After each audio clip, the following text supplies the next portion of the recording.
G'day guys, what's cracking? It's Ralph here, and today I'm talking to you about the settings you need to use your GoPro 10 to shoot slow-mo video of some epic lightning. If you're new here and you'd like to subscribe, please do so down below, and if you consider joining the channel, that would help me out a heap. But anything you can do that interacts with this channel is a massive help.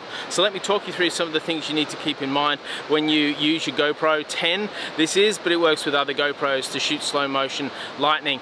Let's start off by the fact that a lightning is unpredictable, so you need to set yourself up far enough away that you don't get killed when a lightning bolt hits you. Very important. And also so you get an amazing panorama of vista. So for example, here is a perfect illustration of when the storms roll through over the city. You can be perched up here and shoot this incredible wide shot to capture that all in. Lightning is also predictable, and storms move in predictability, so you've got to weigh those two things up.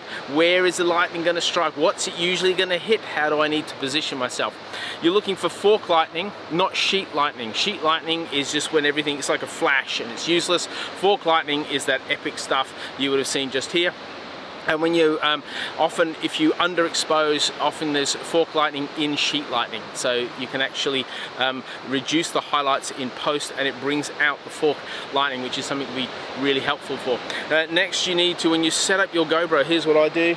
I use your Lanzi Octopus tripod, and it just attaches like this, and then you just want to attach it to something like this, and you're good to go. Then you need to make sure it's level. That's really important. Now, it's usually dark when you're setting up, but making sure the top of the camera is about as level with the horizon as you can possibly get it will help you later on.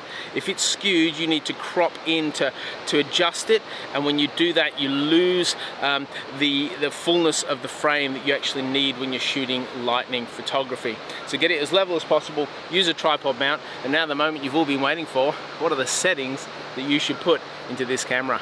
To get the very best results with this camera, you need to shoot on the maximum frame rate possible. The maximum frame rate on this with the highest resolution is 240 frames a second at 2.7. So you could shoot at 4K, but you'd be reduced to 120, but with lightning, because it happens so quick and you need to slow it down to 10% in post, you have to shoot on 240 frames a second, which reduces you to 2.7K. I set the field of view to wide. If you go super view, what happens is it has such a fisheye effect, it loses the natural representation. Now that might be your thing, it's not my thing. I don't like fisheye, and so it just preserves more of the image and more of the quality when you correct it in post. So I use wide on this. My hyper smooth is set to standard. Pretty much you could turn it off, but you've got a bit of rain buffering this usually. You've got a bit of wind buffering this, and so if you've got a little bit of movement like this, hyper smooth, just standard, just takes the edge off that, and you get a really nice frame to work with. Duration obviously is no limit, and the other thing I forgot to say before, which I think is really important, is composing your shot. So here I would compose with the city here and the beach, a bit of the ocean and the clouds over here, but you don't just want to point it at wherever. You want to think about your composition and make it as creative as possible, given that it's very hard to see through here as to what you're shooting. So you basically need to line up with your eyes and put this in the middle. So let's talk about Protune settings. I put the bit rate to high, which only works on 2.7K and up. So the bitrate on high gives you the maximum quality result with your footage. The shutter is on auto. There's no EV compensation.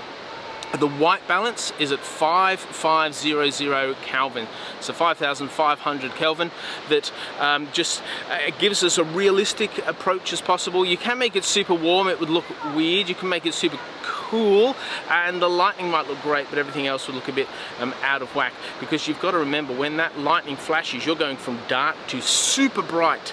And so you don't want to overexpose, you don't want to underexpose. Just trust the camera on that one. ISO is the big one, right? That's what you're wondering what we do. I put the ISO minimum of 100 and maximum of 1600. The reason I do that is because it's so black. And the camera does an amazing job at calculating and compensating for that as this big flash comes out of nowhere. And often you'll have flashes, so the camera gets used to what it's doing. I don't know if that's actually built into GoPro or it's just what we do as humans. Anyway, you'll forgive me. Medium sharpness.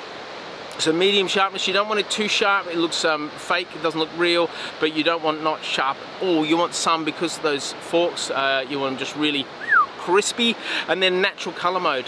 I like natural color mode because then you can play with it a little bit in post, but honestly the footage you've seen in this video has hardly been touched in post. It's had a little bit of highlights bumped up, a little bit of shadows pulled down, and the mid-range has gone up a little bit, but there's hardly anything else. So there's the settings I use for my GoPro 10, and I imagine it will work on other GoPros, only you wouldn't be able to shoot at 240 frames a second necessarily. But have a play, start here. I'd love to see some of the shots and the footage you get, so please tag me in on that. You can catch me on Instagram, you can follow the channel, subscribe, like, do all that. Thanks heaps everybody. I'll see you out in the next storm. Bye. Contemplate joining, which you can do below as my notes fly off into the distance. Hang on.